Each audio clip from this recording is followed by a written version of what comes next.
Is this thing on? Hello, and welcome back to the SLC Voice Podcast, the podcast by students for students. I'm one of your hosts, Brian, and joining me today is Drishti. Drishti, how are you doing? I'm doing good. Brian, how about you? It's been a good day. I got my grad photos done today, which is kind of nice after the last 3 years of whatever world we're living in right now. So it's kind of nice knowing that at least this part is at the end. And our guest today is Kyle Valpy. He works in the Student Financial Services in St. Lawrence, Kingston. Kyle, how are you doing? I'm good, thanks. Thanks for having me today. Oh, thank you so much. I know, it's dealing with OSAP and finances and things. It's something that scares a lot of people. So having you come and be willing to talk with us, I think will ease a lot of people's minds. So thank you very much. My pleasure. Cheers. So before we kind of get into the important things, just learn a little bit about yourself. Where are you from, Kyle? Born and bred, Kingston, Ontario. I've done all my schooling in Kingston, Ontario as well. Graduated in Frontenac High School, as we mentioned prior to hopping onto the podcast. I'm a double grad here at St. Lawrence College. I took the Business Admin Human Resources program and then did that nice little bridge to obtain the BBA degree. That's a partnership with St. Lawrence and Wrenchen. I found out as a student you could work as a student, and I haven't wanted to leave since. So I am homegrown and I'm not going anywhere, that's for sure. Well, that's so impressive, Kyle. I want to know that whether you have any favorite sport or team you support. I do. This is probably the worst time to say it. I'm a diehard New Jersey Devils fan. Oh, no. And depending on what the date is on here, the last 2 evenings, so last night and the night before, they played the Toronto Maple Leafs. Most people at St. Lawrence know that Glenn, our president, is a huge Leafs fan, and both games were not great. First game, I think, was 6-4, and last night was even worse with like 7 goals put up by Toronto. So diehard Devils fan, but it's been a rough few years. I'm technically a Leafs fan. I'm much more of a basketball fan, so I chirp you, but I don't have the credibility. So I'll say they were fun games to watch, though. Yes. You'll have your time again. So, we were also talking before we came on. I used to be a cook, and so food is really important to me. So, for yourself, what is a food item that some people love that you just could get rid of? I think I'm biased. My wife and I, we went plant-based. I guess it'll be 5 years in August. So the first thing that when you say to us about a food item, I guess anything that consists of animals automatically would be off the list. But as a vegan-based advocate, probably the one thing I don't understand is like cashew cheese. I'm not sure if you've ever heard it. If you've had cheese before, because we transition, it's like more like a sauce, a cheese sauce. That's something that could be totally removed. I don't understand the cashew cheese movement. They're trying to keep up and they just won't. That's interesting. I've been trying to go for more plant-based. I'm at the point where I'm like, a couple of meals a day are that direction. So maybe I'll have to get some recommendations from you later on. Sure. Well, that was weird for me. I haven't tried or heard anything about cashew cheese. But that's interesting. I mean, maybe try it once, but I don't recommend it. Okay. So what about movies? Do you like watching movies or any TV series you're currently watching? We try to. So we have a young one at home that just turned 2, and actually we're expecting our second child in July. Oh. So usually when we can relax, we're sleeping, my wife and I. But someone just got us onto, it's called Superstore. It's a TV series on Netflix. I personally worked in retail for about 7-8 years in high school and into post-secondary, so I can really relate to it. Highly recommend if you ever worked in retail. The store, it's called Superstore. It's hilarious. I'm definitely going to watch that. Yeah, it's a fun show, and I think they have a new one coming out. It's like American Auto, so it's in the same kind of family. It's a great way of humanizing some of these positions that we take for granted. Sure. So with students, a lot of people, it's hard to pay for school. So what are some kind of forms of financial support that are available to SLC students? Absolutely. So my job title, as indicated, was financial aid advisor. The main thing that consists within our position, and we have 3 people here on the Kingston campus, a financial aid advisor on Rockville and Cornwall as well. So any campus that you're on, students can get that assistance. But the main majority, what we help with is OSAP, which most students know that program does exist. That's the main thing that we tell everyone. You apply every year of your studies, regardless of your 3-year program. You apply each year that you study, and it assesses you both for loan and grant funding.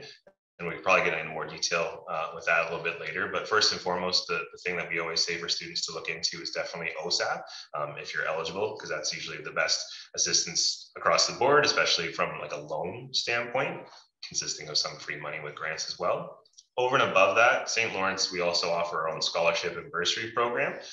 That's the same setup as OSAP. That's something that you would apply for every academic year. It's right on our website as well. So those are the two main ones that we always tell our students to review, apply, and see what you're eligible for and what works best for your scenario. It doesn't negate other programs. We have like a lot of military scholarships that way. If you are Métis, First Nation, band funding of that nature, that can still be applicable with going to studies. A personal line of credit from a bank, not necessarily like these Money Smarts or cash advance type places. And the stigma, or I can't think of the actual word for it at this standpoint, but the fallacy, or I can't think of the word right now, but the thinking of, if I get OSAP, I can't work, or if I get OSAP, I can't get a student line of credit. That's not necessarily true. That just means it would probably need to be reported with OSAP that you're either working during your study period or obtaining funding from another support system. That's totally fine as well. So as I've listed off, there's many different avenues that students can get support from. It's listed not only on our website, but we're here 12 months of the year. We do not take the summer off. It's probably the busiest time in financial aid over the summer, because a lot of students, they make the decision to come to school based on what they can afford, right? So hopefully that kind of covers your basis of the main ones that can be applied for students looking for financial assistance when they come to school. So Kyle, now we are talking about what OSAP is. So what are the eligibility requirements for it, for the students who are looking for OSAP, and whether it's for full-time students or part-time students? For sure. So I'll answer the second half for you. It's actually eligible for both full-time and part-time students. Part-time, it all depends on course load percentage determined for part-time and full-time students. So depending on how many courses you'll be taking, you'll have a course load determined from the academic side, and then I'll tell you what to apply for on the side of OSAP. Usually if you're at a 60% course load and above, then you'll be eligible for full-time OSAP, and then that 20 to 59% would be part-time. If you want to know if you're eligible for OSAP, you apply when it's made available to apply. So let's say you're thinking about it this year for 21-22, you can submit an application right now. But if you're thinking about going to school next September for 2022, the application is usually launched the spring before. So in spring 22, end of April, early May, you can start submitting applications to determine your eligibility. But at a basic standpoint, you need to have lived in Ontario for at least 12 months with not being in college or university, and considered either a Canadian citizen, a permanent resident, or a protected person. Part of the application will assess you based off your eligibility with your personal information. So like the main indicator was you put in your SIN, they're going to know kind of your standpoint from that, and furthermore to your profile information as well. So eligibility, the main thing would be, yes, you meet the citizenship requirements for both federal and provincial, that your program's OSAP eligible. Just because it's offered at a college or university, it might not be recognized from an OSAP standpoint, but for the most part, if it's in person and it's a diploma or a degree, and like post certificates or even like a certificate like pre-health sciences, for the most part, it's eligible. But at the end of the day, if you want to know, submit an application, only costs your time and using the technology and being assessed for your eligibility of, do I qualify for it, and how much do I be assessed for? That's fantastic. It's funny. I'm one of those people that for the first 2 years I was in school, I didn't apply for OSAP, and I just paid for it out of pocket. And then this year I finally did. I was like, I actually ended up getting mainly a grant. I was like, sure, why not? So it's a good example of why just apply. As you said, it really doesn't take much time at all. You know, if you're just sitting on the couch, just like, you know, scrolling through social media, you can just take that time and apply for this. You never know if they're going to give you some money. And one thing I do remember too is you can choose whether to take the loan aspect or not. So if you can choose to just take the free money and not take the loan if you don't need it. So there's some really cool options out there. So I think people should definitely take the time to go into that. Now, absolutely. Yeah, I was gonna say absolutely correct. Just to add on to that too, you're totally right. When you've applied and it assesses you for funding, it'll determine both grant and loan. If you want to take the grant funding only, that's totally fine. You can even change your mind later in the semester if you want to take that loan funding. But yeah, if it comes up that you're only getting loan funding for that academic year and you say, I choose not to take OSAP, you just close the application and move forward and hopefully find another avenue that may assist you. But yeah, it's definitely worth your time just to see what you're eligible for. And it could be a majority of grants you wouldn't know until you apply. Perfect. So you talked about for the OSAP, you need the citizenship of Canada. So what about international students? Does St. Lawrence offer any financial aid to international students? So in my job specifically, it's mostly for domestic students, but I can speak to the fact that unfortunately international students wouldn't qualify for OSAP. So that would be unfortunately off the table, but the scholarships and bursaries application that's on the St. Lawrence College website, that's for all students. It doesn't necessarily mean that all awards are for both domestic and international students, but once they submit their bursaries and scholarship application and it goes through the assessing of those applications, they could still be potentially matched up for certain awards for their, their program, their situation. Some are specifically for international students as well. So I would definitely recommend always submitting that for every academic year you attend as an international student, but unfortunately would not qualify for OSAP specifically. Yeah. Perfect.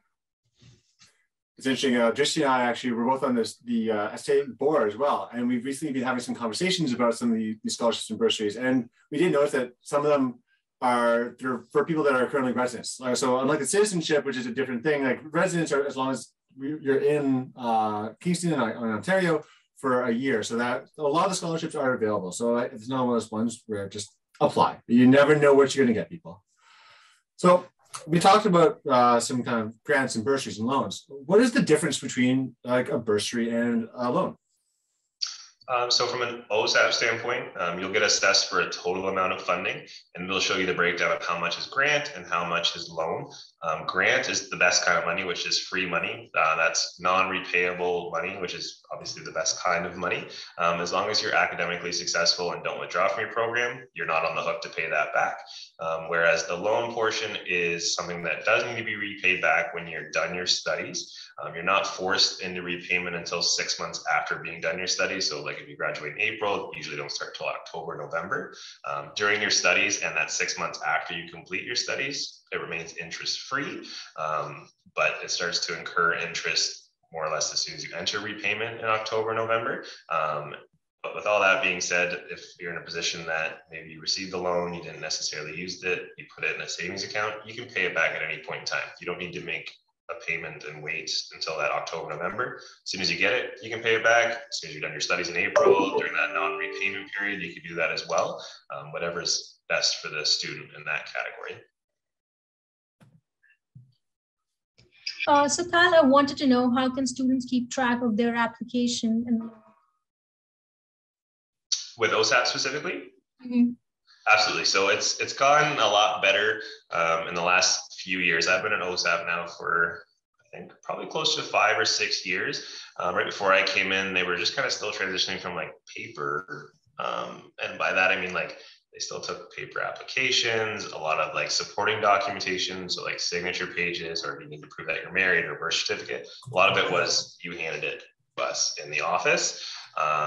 It's going to sound kind of weird, but the situation that we're in right now, it's been like a transition for OSAP to say, okay, we're going to upload documents, so you don't need to go into the office and do it that way. So to answer your question, it's transitioned to be a great online portal. You would go right to the OSAP website, you create your profile, you submit your application, and throughout the entire time, you keep logging into this account to see the status of your application, what's required from you that needs to be completed in order for your funding to be released, when your funding is released, after it's been release, what the status of it is, has it paid your tuition to the school, how long will it take to get to my bank account. So it's definitely made some very good strides in the last 5 years for sure, and from the early 2000s it's like night and day for OSAP. It is nice seeing just those little advancements come up over time, right? I think the pandemic has kind of forced some of these things, like some of these last vestiges of the pen and paper, like no, we're work from home now. Let's use this whole magical internet connection we've had for the last 30 years. What can you do? So my question, is it necessary for candidates to apply for OSAP or bursary each term? or is it just like a single application process? So for St. Lawrence College specifically, same idea as OSAP, you apply once per year. So let's say you apply kind of the spring or summer for that whole year. So for 21-22, you'll be assessed for bursaries and scholarships in both the fall and winter semester. There's not very much in the summer semester. We don't necessarily have an intake from a domestic side for studies. There is some international intake there as well, but a lot of the awards get cleaned up kind of in the fall and the winter, but you only need to apply once. It saves the system from flagging you as a duplicate if you have submitted 5 applications for whatever reason. But yeah, for bursaries and scholarships for St. Lawrence off our website, just apply once every year, just same time you apply for OSAP is ideal. If they're both open at the same time, sometimes they have different launch dates, but yeah, just once per year and you'll be assessed through the entire academic year to hopefully get yourself some more money. Okay, you also talked about the interest to the OSAP, and it is also interest-free till you graduate and also like 6 months after you graduate. So what amount of interest can students expect after 6 months? So as of right now, they're relatively nicer interest rates. So I can't necessarily say for a student that was studying in 21-22, this is what your interest rate will be. There's a lot of different factors that would go into that. Students would be able to see what their actual interest rate is from there. It's called National Student Loan Service Account. That's the entity that releases your OSAP funding. So I couldn't say like, if you studied this year, this is what your interest rate is, but relatively reasonable in the sense of like the 2 to 3% range. Some are even lesser than 2%. So when I said at the beginning, yes, you can still apply for like a personal loan credit from a bank, their interest rates are going to be way higher than what you would see from OSAP. So if you're looking for a loan and hopefully qualify for a loan from OSAP, that would be in your best interest to go through. But to answer your question, yeah, you would be able to see what your specific interest rate is from your online account and to kind of determine from there, but definitely a nicer interest rate than you would likely get from a bank. That's good to know. Yeah, on that scale, the student loans are pretty friendly. And then you have all the way at the top is like, as you said, like some of these predatory loan cashing places or credit cards. Those are the ones you do not want to be paying for large things with if you do not have the money to pay back right quick. So just keep away from those guys. So question, say a student receives OSAP for 1 year, but not the following academic year. Is there an exception that allows them to keep their loan? So sorry, you mean so they got money for 1 year, but then didn't the next year? Like, is their loan still going to be in that suspended state, or? Sorry, I get your question now for sure. So if they're still studying, so they got OSAP last year, they came to school this year, but they're not getting OSAP. Absolutely. It's just you still need to apply through your OSAP account rather than applying for like full-time OSAP, for example. It's called a continuation of interest-free status application. Okay, cool. So you submit that. It's a lot less daunting and a lot less information required when submitting it. Here's my profile. This is where I'm studying, what program, and submit. It comes to us for review. And all we're really doing is confirming to say, yes, they are in fact studying, and here's their dates that they're studying at a full-time rate. So obviously they don't get funding, but that just lets National Student Loans know that, yes, they're a full-time OSAP student. They're not in repayment. So absolutely they can. They just need to let us know that they're here to confirm that with the repayment side. Well, that provides such flexibility to the students to pay the loan. And I have one more scenario for you. If a student already has an active loan and they decide to receive another OSAP loan, will they be able to take the loan? So absolutely still apply for OSAP. It does depend on the amount of loan balance outstanding. And there's a million other factors that go into it. How long ago was it? What was the reasons for you leaving last time? Did you finish a program and get a credential, or did you leave halfway through and potentially got overfunded by OSAP? So again, always apply. It'll tell you pretty quickly if you have any flags, like a loan overpaid balance, because in some instances, they might need to pay X amount of dollars to qualify for new OSAP funding. Or if it was one of those things that maybe they took a year off and they came back to school, but they were only here for 1 or 2 years and received OSAP, might not be a problem at all. And they'll be assessed like it more or less didn't even happen. So they'd find out pretty quick after submitting their application, but yes, not unheard of. People switch programs all the time or take a year off or 10 to 20 years off. We have some students returning to school too and still being able to qualify for OSAP. Makes a lot of sense. So at the end of the day, people just apply. That's it. You cannot get any of this money, whether through scholarships or loans or bursaries, unless you apply. And as you said, it's free, which is one of the most beautiful things in the world, in the human dictionary. So yeah, go for that. I think that's kind of wrapped up all the questions that we had right now. Kyle, is there anything else you want to say before we kind of dip out of here? I think you hit the nail on the head. Like, I don't know if it's half the battle or 90% of the battle is to show up. So in that sense, applying is showing up for looking for financial aid. So yes, absolutely apply every year. If you're only just flirting with the idea, still do it. You can always close the application and not take it from an OSAP standpoint. If you have any questions or concerns that, yes, I have OSAP, but I'm potentially get money from elsewhere, come see us. That's literally why we're here as advisors in financial aid. At the other end of the coin, if you are low on funds, if you're suffering from a hardship, definitely reach out. Or even if it's something that you want to chat about budgeting or need some steps to assistance that, God forbid it, need food or etc. We're here to help. We know life is real. There's instances that maybe you're like at this standpoint of being a single parent, you have kids, yes, you're in full-time school and you work full-time, you don't sleep. People like that need help. People that just came out of high school and they live at home, they need help too. So all you need to do is, I guess, as we've said, is show up, ask for the assistance, ask those questions, and you might be pleasantly surprised at what you could receive. And our main goal here, and I know that from being a student, is you want to focus on your school. If you're only thinking about your finances the whole time, how can you focus on what your dreams or what you're working towards as well? So that's why we're here. We're happy to help, and we'll help anyone that comes through our door. So yeah, thanks very much for having me today. Yeah, no problem. It's a great conversation to have, and it's important stuff.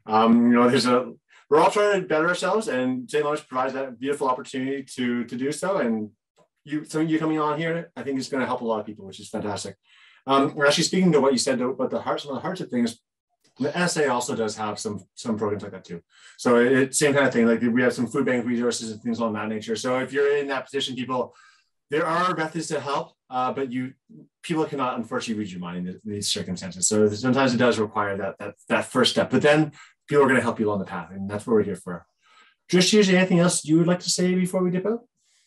Well, I think it's an amazing opportunity, not for domestic students, but also for the international students. We can't apply for OSAP, but you have so many bursaries available for the international students. And it somehow, decreases the financial load and pressure. And just as Kyle said, you can focus on your studies, which is just so fantastic. So, yeah. Yeah, that's a great point to make. Well, I think that's going to wrap us up today, folks. Thank you both for coming on the chat today. It's been great. To everybody out there, we hope this has helped. So please follow us on all our related social media. Watch us on YouTube, listen on SoundCloud, Apple iTunes, all that jazz. And with that, I'm out. Have a great day, everybody. Thank you. Thank you.